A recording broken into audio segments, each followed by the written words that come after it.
우리가 성서로 성경을 읽느냐 아니면 성경으로서 성경을 읽느냐, 이게 바이블이라는 그 번역할 때 성서로도 번역할 수 있고 성경으로도 번역할 수 있다고 그랬잖아요. 그러니까 바이블에는 두 가지 기능이 있다라고 제가 전 시간에 설명을 드렸어요. 그러니까 바이블을 성서로서도 읽을 수 있고 책으로서, 성경, 경전으로서도 읽을 수 있어요. 그런데 어느 게 더 옳은 길이고 어느 게 더 탄탄한 신앙인의 길을 갈 수 있느냐? 성서를 읽다가 성경으로 읽게 되는 경우가 탄탄하게 갈 수 있습니다. 역으로 가면 어떻게 되겠어요? 성경으로 읽다가 성서로 넘어가면요, 사람들이 다 욕하죠. 예, 그 배신했느니, 아니면은 개종했느니 이런 소리를 하게 된단 말이에요. 그러니까 우리가 교회에 처음 오는 성도들을 교회 처음 왔다고 성도들은 아니잖아요. 옛날에 우리 교회들은 무조건 오자마자 크리스찬이라고 안 불러줬어요. 우리 사도시대 때, 예수님 사후에 오랜 시간 함께 생사고락을 같이 한 후에야 신앙 고백에 그리고 순교자의 각오가 되어 있을 때 비로소 크리스찬이라고 불러줬어요. 근데 지금 그 크리스찬이라는 이름 자체가 너무 값어치가 떨어졌어요. 교회만 일단 발을 들이면은 기독교인, 크리스찬, 신앙인이라고 도장을 찍어줘 버리는 거예요. 교회 도장이 왜 필요해요? 마음의 도장이 필요한 거지. 아니, 목사의 도장이 왜 필요하냐고. 그 사람의 마음에서 신앙 고백이 나오는 참 고백이 더 필요한 거 아니에요? 이게 진짜 신앙인이 되어야 되는데, 진짜 신앙인의 길은 성서로 시작해서 성경으로 들어갈 때는 진짜 신앙인의 길이 돼요. 그런데 성서로 시작해서 성경으로 들어가면 괜찮은데, 성경으로 시작해서 성서를 읽으려고 하면은 이제 가만 안 놔두는 거죠. 변했느니, 이단이 됐느니, 개종했다느니, 무신론자가 됐다느니 이런 소리를 하게 되는 거예요. 제 주변에 있는 목사들 중에는 성경으로 시작했다가 성서로 성경을 읽기 시작하신 분들이 있어요. 바이블을. 근데 이분들이 한결같이 가는 길이 있더라고요. 경으로서 읽다가, 경은 무조건 믿어야 되잖아. 무조건 옳다고 생각해야 되고 무조건 1.1핵이라도 오류가 없다라고 생각해야 되잖아요. 그런데 이분들이 신학 공부하면서 사실은 그런 거 다 공부했는데 목회를 하다가 부닥치다 그 한계 부닥치다 못해서 어떤 일이 벌어지게 됐냐면은, 성경 자체에 문제가 있나? 그때서야 비로소 성경에서 성서에 관심을 가지기 시작하는 거예요. 근데 그분들이 성경에서 성서로 넘어오는 순간부터 뭐가 시작됐냐? 분명히 신학 공부 다 하신 분들이에요. 신학할 때는 성서로 시작을 해서 성경으로 들어가는 과정이거든요. 그런데 그게 원래 맞는 신학이에요. 그런데 교단 신학이라는 것은 총신대, 장신대, 서울신학대학교, 침신대, 감신대는 어떻게 가르치냐? 교단 신학이잖아요. 교단의 교리에 준해서 성서 읽기를 하는 거야. 그러니까 성서 읽기예요? 성경 읽기예요? 성경 읽기가 돼버리는 거죠. 그러다 보니 목사들도 뒤늦게 성경에서 성서로 읽다가 보니까, 아니, 왜 창세기 15장에서는 너희 자손이 400년 만에 나오리라 했는데 출애굽기 12장에서는 왜 430년 만에 나온다고 그래? 아니, 400년이 맞아? 430년이 맞아? 그러면 하나님은 시건치도 않고, 하나님은 실수하지도 않으시고, 하나님은 절대 오류가 없으신 분인데, 하나님이 400년이라고 얘기했으면 이스라엘 백성들도 400년 만에 나와야 되는 거 아니야 하고 430년 차이를 극복을 못 하시는 분들도 있고, 어떤 분들은 극복을 하지도 않고 430년일 수도 있어. 왜냐하면 모세의 나이를 감안하면 30년도 플러스 되지 않았을까? 모세의 나이 감안하면 모세는 40년 그래서 120세에 살으셨잖아요. 그럼 40년을 더 해야지. 30년이 아니라. 그런 오류 극복을 못한단 말이에요. 그럼 복음서는 복음서 나름대로 또 비교를 해보면요, 성경 본문에 서로 다른 구절이 굉장히 많이 나와요. 예수가 십자가에서 돌아가실 때 백부장의 고백을 보세요. 십자가에 달려 돌아가실 때 백부장의 고백을 보면요, 마가복음이나 마태복음에서는요, 백부장이가 뭐라고 고백하냐면 정녕 하나님의 아들이었도다라고 고백을 해요. 근데 누가복음에서는 의인이었도다라고 고백을 해요. 아니, 똑같은 사람이 두 마디 할 수도 있죠. 근데 기록이 서로 다른 거야. 하나님의 아들과 의인은 같은 레벨인가요? 차원이 다른 레벨인가요? 완전 차원이 다른 레벨이겠죠. 하나님의 아들 대 피조물은 다른 차원이에요. 그러니까 정령 의인은 피조물의 레벨이고요, 하나님의 아들은 창조주의 레벨이란 말이에요. 서로 다르다고. 성경이 어디 다른 게 이것뿐만입니까? 무지 많습니다. 무지 많아요. 창세기 1장에서도 사람을 창조하시잖아요. 창세기 1장 26절 27절 우리가 우리의 모양과 우리의 형상을 따라 사람을 만들고, 그런데 창세기 2장에서도 또 사람을 만들자, 흙으로 빚어서 그 코에 생기를 불어 넣어주세요. 그럼 그 장면이 서로 다른 장면이 나오는 것을 비교하는 순간, 그거는 경이 됩니까? 성서가 됩니까? 성경이 되는 거예요? 성서가 되는 거예요? 성서가 되는 거예요. 그럼 그런 고민을 하지 말라는 거잖아. 교회에서는 성경으로만 읽으라는 얘기는 그런 고민 하지 마. 그냥 무조건 믿어. 아멘 해. 할렐루야 해. 이러고 몰아붙이잖아요.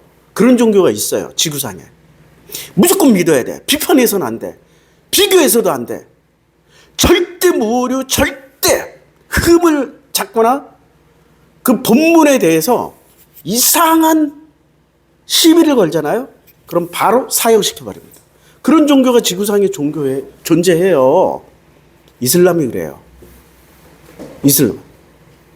옛날에 무슨 루딘 이제 이름 제가 잊어버렸어요. 한 20년 전에 영국으로 이민 간 그 이슬람으로 치면 이슬람 성경을 가르치던 분이 영국으로 이민을 갔어요. 그분이 이민 가가지고 새로운 문화와 새로운 학문에 접하면서 왜 꼬라는 비판하지 않는가? 왜 꼬라는 책으로 읽지 않은가? 왜 꼬라는 오직 경전으로서만 읽어야 되는가? 그래서 그분이 좀 비판을 했어요. 악마의 무슨 시라고 썼나?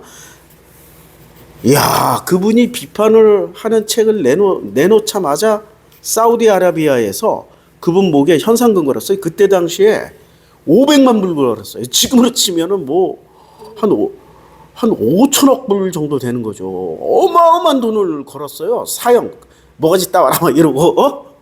그 자를 죽이는 자는 500만 불을 죽이겠다. 제 기억이 정확한지 모르겠는데 사건은 팩트예요. 500만 숫자에 너무 연연해하지 마세요. 제가 20년 전 기억이기 때문에. 야, 그분은 그 후에 지하로 잠적했어요. 공식적인 행사라 이렇게 나타나지 못했어요. 서로 죽이겠다고 난리를 치고 있는데, 그 가난한 무슬림들이. 기독교가 왜 무슬림을 닮아가야 됩니까? 성경이 그렇게 권위가 없어요? 성경의 권위를 왜 꼭 사람이 세워줘야 돼요? 사람의 믿음으로 세워줘야 돼요? 성경의 권위는요, 성령의 감동에 의해서 쓰여진 책이기 때문에 성서로 시작을 하더라도 성령께서 감동을 주셔서 하나님을 반드시 만나게 해주십니다. 반드시 예수를 만나게 해주셔요.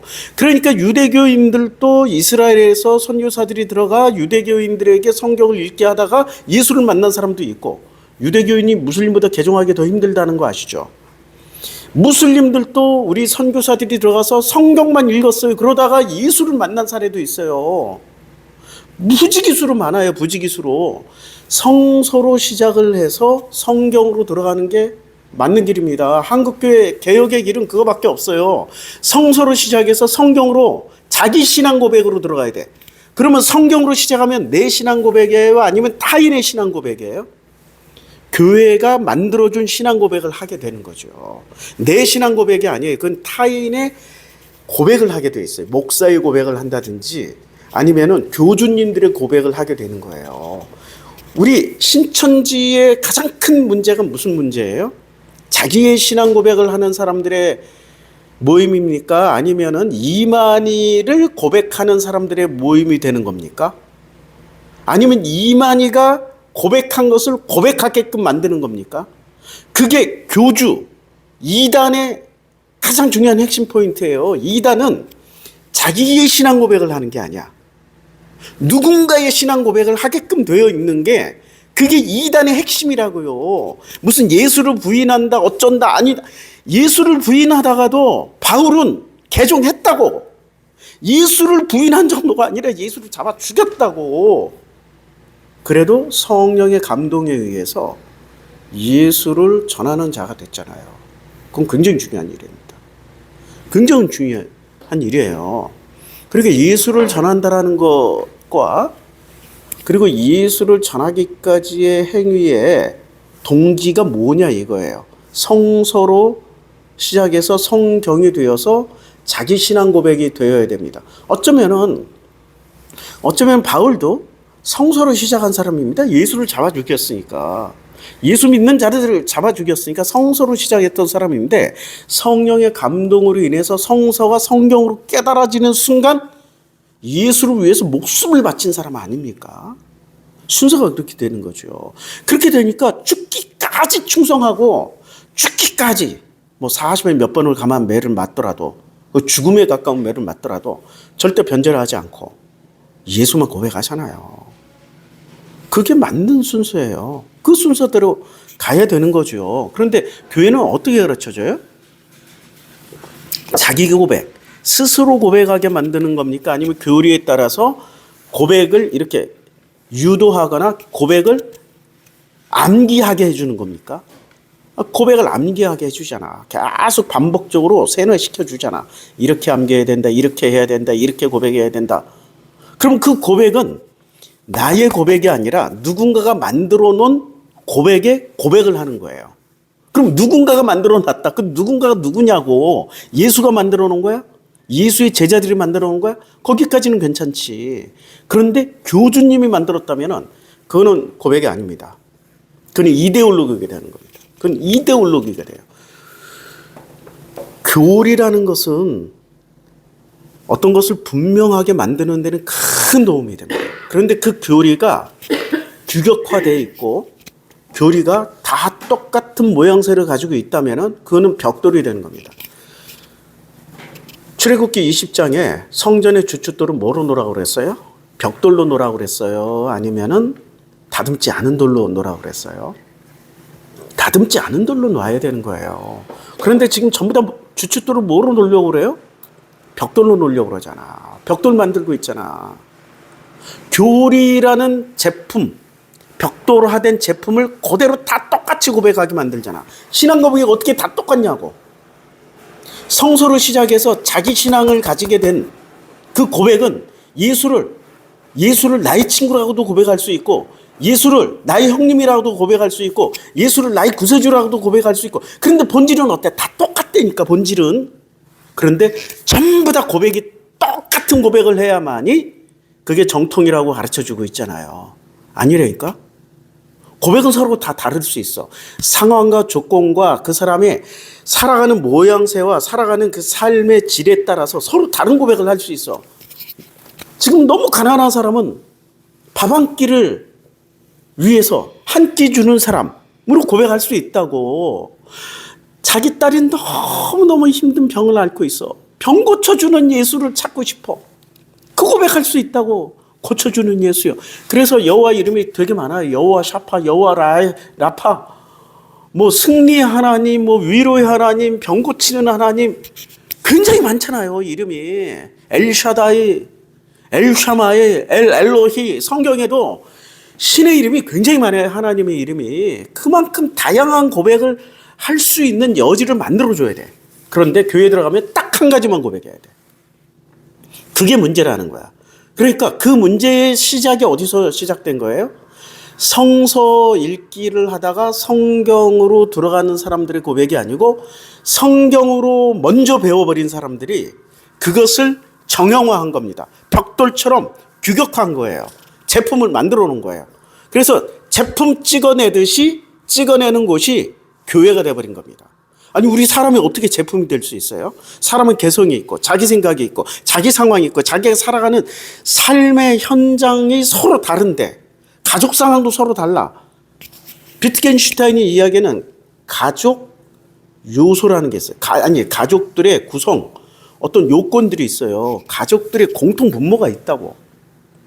대를 서로 달리야 하더라도 아버지. 그런데 그 집안에서 내려오는 희한한 어떤 DNA하고 다른 거예요. 문화와 먹는 습관과 말하는 패턴과 생각하고 사고하고 뭐 이런 것들이 서로 비슷해요. 그걸 가족 유사성이라고 해요. 비트겐슈타인이. 전기 비트겐슈타인하고 후기 비트겐슈타인은 서로 다른데 후기 비트겐슈타인은 가족 유사성이라는 걸 통해 가지고 뭐를 말했냐. 말로 표현할 수 없는 건 침묵하라 얘기를 했다가 후기에서는 말로 표현하지 않아도 분명히 알고 있는 건 사실이야. 그러면은 그 알고 있는 걸 왜 표현을 못할까? 알고 있지만 그만한 언어를 배우지 못한 거야. 그렇지만 그만한 언어를 배우지 못했지만 그 공동체라든지 그 사람이 속해 있는 삶의 자리에서 살아가고 있는 어떤 그 집단 의식이라든지 이런 것은 굉장한 유사성을 가지고 있어. 그 사람은 표현을 못해. 근데 그 유사한 가족들, 그러니까 유사한 습성을 가진 사람들은 어떤 사람들은 표현을 해. 표현되어지니까 그걸 어떻게 규정을 할까? 그게 가족 유사성이야. 그래서 성경에서 조상이라는 개념이 굉장히 많이 나오는 겁니다. 조상. 누가 누구를 낳고 족보가 굉장히 많이 나오는 거예요. 가족 유사성. 그럼 그 가족 유사성에서 표현하고 싶은 게 뭐죠? 표현한 거, 내가 고백했으니 반드시 너도 이렇게 고백하라는 거예요? 아니면은 내가 만난 하나님을 너도 만나기를 원해라는 거예요? 그러니까 가족 유사성의 대표가 아브라함의 하나님, 이삭의 하나님, 야곱의 하나님입니다. 그리고 아브라함이 자기의 하나님을 이삭에게 강요했나요? 안 했어요. 신기하게. 그러면 이삭은 아들 야곱에게 자기의 하나님을 강요했나요? 안 했어요. 그 장면이 어디서 나오냐면 창세기 46장이 나오거든요. 기근이 너무 심해가지고 야곱이 자기 나머지 가족들을 다 데리고 가나안을 떠나서 애굽으로 들어가야 됩니다. 이미 초청장은 받았어. 그리고 외통수야. 거기 있다가는 굶어 죽어. 가나안 땅에 있다가 굶어 죽으니까 살기 위해서 자기 가족들 다 70명 정도 되잖아요. 다 데리고 애굽으로 들어가야 돼. 그런데 너무 확신이 없어. 불안해. 너무 불안하니까 제단을 쌓고 기도를 하는데 누구한테 기도를 해요? 야곱의 하나님한테 기도를 합니까? 아니면 아버지 이삭의 하나님께 기도를 합니까? 성경 분명하게 이야기하고 있습니다. 이삭의 하나님께 제단을 쌓았더라. 그러면 이삭의 하나님과 야곱의 하나님은 같았다는 얘기예요? 달랐다는 얘기예요? 서로 달랐다. 아니, 이게 어떻게 가능하지? 그래서 성서에서 성경으로 건너갔다란 얘기예요. 성서에서 성경으로 건너갔기 때문에 그 신앙인들은 죽을 때까지 변하지 않고 가는 거예요. 죽을 때까지. 우리 그 목회자들 사이에서 가나안 성도들 얘기를 많이 해요. 교회에 나오다가 안 나오는 성도, 그러니까 안 나가. 거꾸로 하면 가나안. 그러니까 가나안 성도들이 지금 얼마나 되는 줄 아세요? 우리 한국교회 기독교인들이 1,000만 명, 1,000만 명 넘었어요. 1,000만 명, 1,200만, 1,300만 명. 근데 지금 출석하는 성도들이 얼마나 될까요? 400만 명도 안 돼요. 200에서 300만 명 왔다 갔다. 그 사이에 주일날. 그거 확 줄었어. 몇 분의 4분의 이게 거의 뭐 3분의 1 토막이 났어. 3분의 1 토막. 그럼 나머지는 뭐가 돼요? 가나안 성도들이 돼요. 그럼 가나안 성도들은 왜 가나안이 됐을까? 성서에서 성경으로 가면은 절대 가나안 성도가 될 일이 없어요. 그런데 성경에서 성소로 넘어가는 과정에서 이것을 교회가 설명을 못 해주는 거야. 설명을 못 해주니까 가난한 성도가 돼버리는 거예요. 안 나가 성도가 되는 거예요. 그리고 성경을 읽다가 성서가 궁금해서 성서로 성경을 읽으려고 하는 그 순간에 아무도 답을 해주는 목사나 신학자들이 없어. 그러니까 어디로 가요? 신천지로 건너가는 거지. 성서를 가르쳐 준다고 하니까 신천지로 넘어가고 성경 가르쳐 준 대로 넘어가다 보니까 각종 이단 이상한 대로 원어 성경까지 빠지는 거 아니야. 원어 성경. 무서운 영지주의 집단입니다. 그렇게 넘어가서 당하는 거예요. 그래서 제대로 된 길은 성서에서 성경으로 가야 돼요. 그리고 그러면 나는 성경부터 알았는데 그럼 다시 성서를 읽고 성서부터 고민하고 성서부터 시작해서 당신의 예수를 만나시라고. 목사의 예수, 교단의 예수, 칼빈의 예수, 웨슬레의 예수를 만나지 말고 당신의 예수를 만나시라고요. 나의 예수, 나의 하나님을 만나시라고. 아유, 제가 굉장히 흥분할 정도로. 목사님은 어떤 코스로 걸었어요?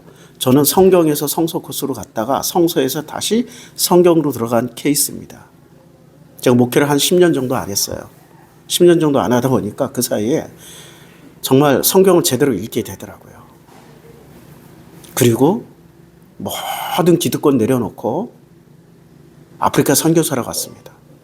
그때 제가 목회 내려놓고 세상살이 10년 하는 동안에 돈을 잘 벌었어요. 그 부천에 오피스텔 6채 사놓고요. 아파트도 한 채 사놨어요. 그때 막 부동산 한참 오르기 직전에. 참 운이 좋았죠. 또 주식도 공부했어요. 주식 제가 투자경제 40년 차, 88년부터 시작했으니까 꽤 오래됐죠. 그런데 그 모든 재산들 싹 다 팔아서 아프리카에서 밥 먹이러 왔어요. 그게 어떻게 가능해요? 성경으로 시작했던 신앙인 정성필이라고 믿었는데 신학 공부하면서 또 제가 계속 갈증이 났던 거예요. 그러니까 종교학도 공부하고 사회학도 공부하고 인문사회학, 철학도 공부하고 심지어는 막스도 공부하고 닥치는 대로 다 공부했어요. 대학교를 여러 개 다녔어요. 여러 개. 졸업장은 서울신학대학교밖에 없습니다. 대학교를 여러 군데 다니면서 규동량 많이 했어요. 정진홍 교수를 계속 따라다니면서 공부하면서 아, 종교가 이런 거구나. 우리 서울대학교의 정진홍 교수님이 강의 시간에 종교 현상학에서 혹시 기독교인이 있어요? 기독교인들은 인정하기 힘들겠지만 저는 통일교도 종교로 보고 종교 현상을 시작합니다. 충격받지 마세요. 이렇게 자상하게 가르쳐 주시더라고. 그 후로 제가 계속 매 학기 정진홍 교수 강의를 들으면서 이렇게 갈등이 심했어요. 그래서 그때 성경만 접했어요. 저는 성경만.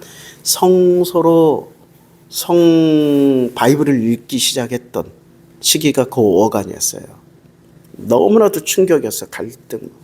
성경의 본문이 왜 이렇게 서로 다르고 해결이 안 되는 게 너무 교수들 찾아다니고 제가 지겹게 질문을 많이 했어요. 아무도 설명을 안 해줘. 왜냐면 자기의 밥줄이 달렸잖아. 교단 신학에서 조금이라도 교단의 교리에서 조금이라도 교리예요. 신학 아니에요. 교단의 교리에서 조금이라도 벗어나면 밥줄이 끊어져. 밥통을 버리게 된다고. 상실하게 된다고. 그래서 예수는 뭐로 오셨어요? 구유에 오셨다고 그랬잖아요. 이게 짐승의 밥통으로 오셨어. 예수를 만나면은 밥통 걱정하지 마. 예수가 말씀하셨잖아. 무엇을 먹을까? 무엇을 마실까? 무엇을 입을까? 염려하지 마. 내일 일은 내일이 염려하게 해. 그게 예수의 철칙이잖아. 제가 성서를 읽다가 성경으로 들어갈 때 그 문제가 해결이 됐어요. 해결이 되니까 야, 그때 당시에 진짜 그거 다 팔아가지고 아프리카 가서 밥을 먹이는 용기가 생기더라고. 깔끔하게 돈 다 쓰고 왔어. 돈을 깔끔하게 안 쓰고 오니까 돈이 털리기까지 해. 세상에 깔끔하게 쓰시라고 돈을 탁 털어가 그냥. 기가 막힌 방식으로 다 돈을 털리기까지 하시더라고요. 그래 하나도 미련 없어요. 무일푼으로 지금 프로시코마의 교회 아직도 사례비 올해 한 해 동안에 사례비 안 받은 날이 더 많아. 그래도 무엇을 먹을까, 무엇을 마실까, 무엇을 입을까 염려하지 마라. 내일 일은 내일이 염려하게 아니라 성서 읽기를 통해서 이 말씀이 내 안으로 쑥 들어왔을 때 할렐루야. 그게 은혜입니다. 한국교회 성경에서 성서 읽기로 건너가야 됩니다. 그리고 성서에서 우리 각 교인들이 개인마다 성서를 통하여서 다시 성경을 선택할 수 있는 그 날이 오기를 저도 기도합니다. 할렐루야. 아멘.